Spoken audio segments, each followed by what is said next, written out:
네, 안녕하세요. 위클리 메타 메디컬 타임즈 황병우 기자입니다. 안녕하세요. 이인복 기자입니다. 네, 안녕하세요. 임상 읽어주는 남자 원종혁 기자입니다. 멘트를 준비하셨어요. 준비 많이 영상이라고. 많이 했습니다. 네, 오늘 저희가 이번 주 위클리 핫 이슈였던 의학학술팀의 아스피린 관련된 기사를 가지고 좀 이야기를 나눠볼 건데, 이 아스피린 하면은 사실 안 먹어본 사람은 있어도 못 들어본 사람은 없다 할 정도로 대단히 유명한 약인데, 기사를 이미 보신 분들은 아시겠지만 일반적인 아스피린에 대해서 이야기를 나눠보진 않을 거예요. 어떤 부분에 대해서 우리 이야기 나눠볼 거죠? 네, 아스피린은 일단 아세틸살리실산이라고 하는 주성분 제제입니다. 네. 저희가 이제 말씀 주셨듯이 그 해열 소염 진통제로 네. 유명한 이 고용량 제형을 말하는 것은 아니고요. 네. 혈전 예방약의 대명사격으로 유명한 네. 저용량 아스피린에 대해서 짚어볼까 합니다.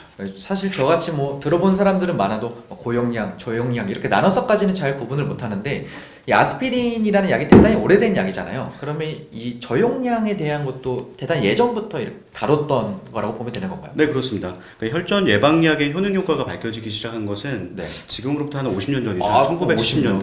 네, 굉장히 오래된 약입니다. 그 당시에 이제 연구 논문을 통해서 이 아스피린의 주성분인 네. 아세틸살리실산이 혈소판의 응집 반응을 차단한다라는 사실들이 속속 밝혀지기 시작했거든요. 이후에 본격적인 심혈관 임상들이 다양하게 네. 진행이 됐죠. 네네. 그런 결과물로서 심근경색이나 일과성 뇌화혈 발작 재발 방지 용도로 네. 저용량 아스피린이 치료제 시장에 처음 등장하는 계기가 되기 시작합니다. 아, 그렇군요. 이 사실 아스피린이 우리가 그냥 사 먹기도 하지만 대학병원 큰 병원에서만 다루는 약이 아니라 일반 개원가 시장에서도 심심치 않게 처방하는 약들이잖아요. 그렇죠. 방금 이제 원 기자께서 말씀을 잘 해주셨는데 이게 워낙 역사가 오래된 약이다 보니까 효능 효과 그리고 지금도 계속해서 연구가 나올 만큼 네. 굉장히 좀 검증이 많이 된 약이에요. 네네. 그러다 보니까 이제 개원의 선생님들도 네. 굉장히 좀 편하게 처방을 하실 수 있고 국민들도 또 받으시는 환자분들도 굉장히 또 거부감 없이 받을 수 있기 때문에 굉장히 좀 광범위하게 처방이 될 수밖에 없는 약이라고 봐야죠. 특히 저 같은 경우 제가 알기로는 고혈압 같은 그런 데도 많이 처방이 되는 걸로 알고 있고, 고혈압 약 같은 거는 2개월, 3개월 굉장히 길게 처방을 해주잖아요. 그만큼 많이 접하는 약인 것 같은데, 네네. 이 기사가 그런 담긴 내용이 그렇게 잘 처방되는 약임에도 불구하고 뭔가 조금 문제가 있다. 이 표현이 맞는지 모르겠어요. 문제가 있는 건 아니고 뭔가 변화가 있다는 의미에서 기사를 쓰시게 되신 거죠? 네, 정확한 표현입니다. 그러니까 이렇게 아스피린의 심혈관 질환 예방 효과를 기대해서 아스피린을 사용하고 있지만 네. 복용을 통해서 얻는 실익보다 부작용 부담이 좀 늘 수 있다라는 지적들은 계속 꾸준히 제기돼 왔거든요. 네네. 그러니까 다름 아니라 이런 저용량 아스피린 개발 당시부터 위장관 출혈 문제가 네. 지적이 됐던 겁니다.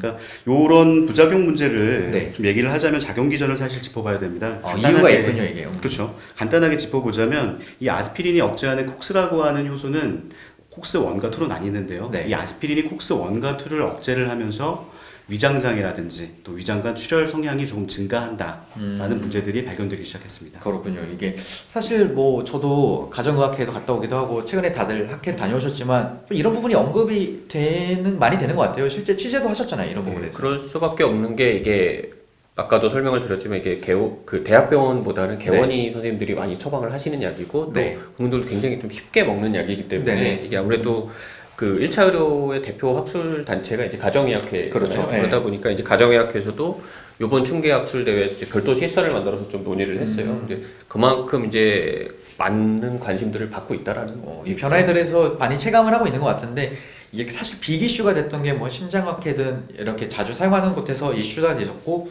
또 부산에도 직접 다녀오셨잖아요, 관련해서 취재하시려고. 네, 그렇죠. 어떤 부분 그때 언급이 됐던 거죠, 그러면? 네, 그 얼마 전에 열렸던 그 춘계 심혈관 통합학술대 자리였었는데요. 한국지질동맥 경화학회 세부 세션에서 이제 마련된 네. 아스피린이 심혈관 질환 1차 예방 효과에 대해서는 좀 전문가들의 찬반 논쟁이 좀 다양하게 이루어졌습니다. 네네. 그러니까 문제로 언급됐던 이런 출혈 문제를 두고서 네. 과연 이게 심혈관 질환을 예방하기 위해서 먹는 아스피린에서 정작 기대했던 1차 예방 효과는 적고 또 출혈 부담이 증가한다면 네. 과연 이런 조그만 혜택을 얻기 위해서 큰 부담을 들여야 되냐라는데 의견이 좀 갈렸던 것이죠. 그러니까 알맹이만 뽑아서 정리를 한번 해본다 그러면 1차 예방 목적으로 아스피린을 루틴하게 사용하는 것에는 어느 정도 문제가 있을 수 있다라는 전문가 평가가 네. 또 우세한 상황이었습니다.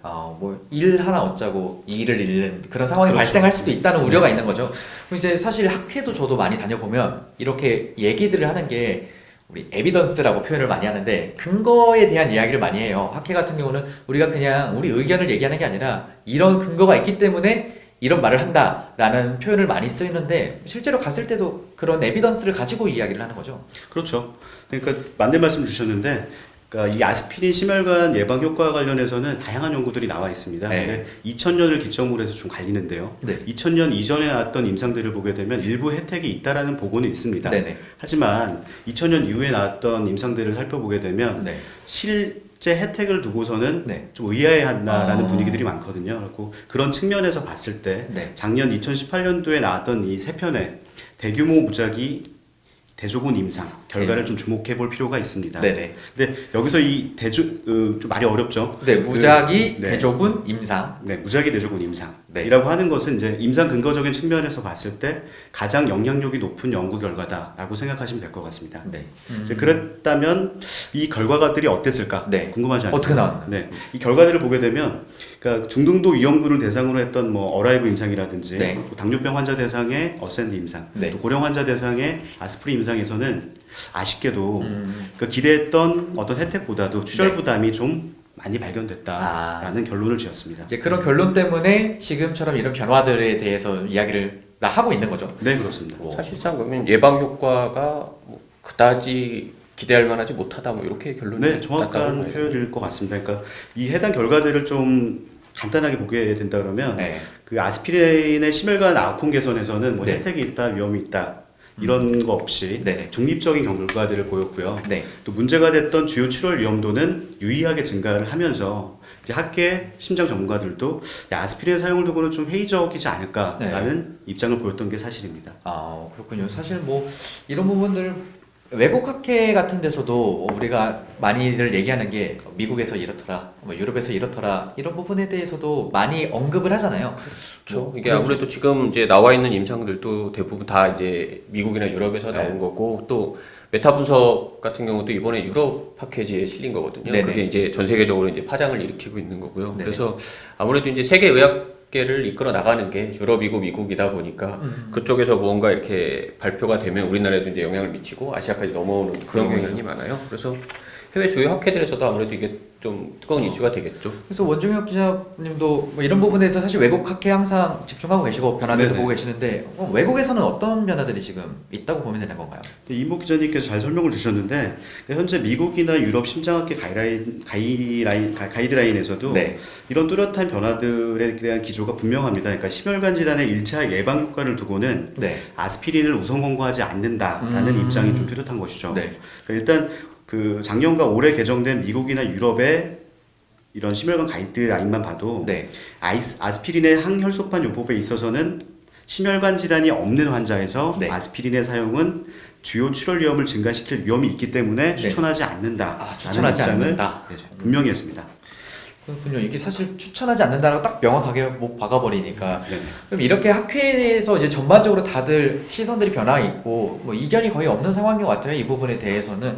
그러면은 이제 앞서 저희가 얘기했지만 개원가에서도 처방을 이미 하고 있는데 이 개원가 처방 그 패턴에서도 좀 변화가 있는 편인가요 지금? 아무래도 영향이 없다라고 볼 수는 없을 것 같아요. 이게 왜냐하면 이게 굉장히 그 의미 있는 연구들이 너무 많이 나왔고 네네. 아까 이름 어려웠던 그 무작위 대조군 임상 같은 그렇죠. 경우 굉장히 좀 그 영향력이 큰 연구거든요. 그렇기 때문에 사실 근데 이게 처방 패턴 같은 경우는 이제 사실 대학병원에서 먼저 변화가 일어나고 네네. 그 다음에 이제 개원가로 이제 보통 내려오는 경우가 대부분인데 그렇죠.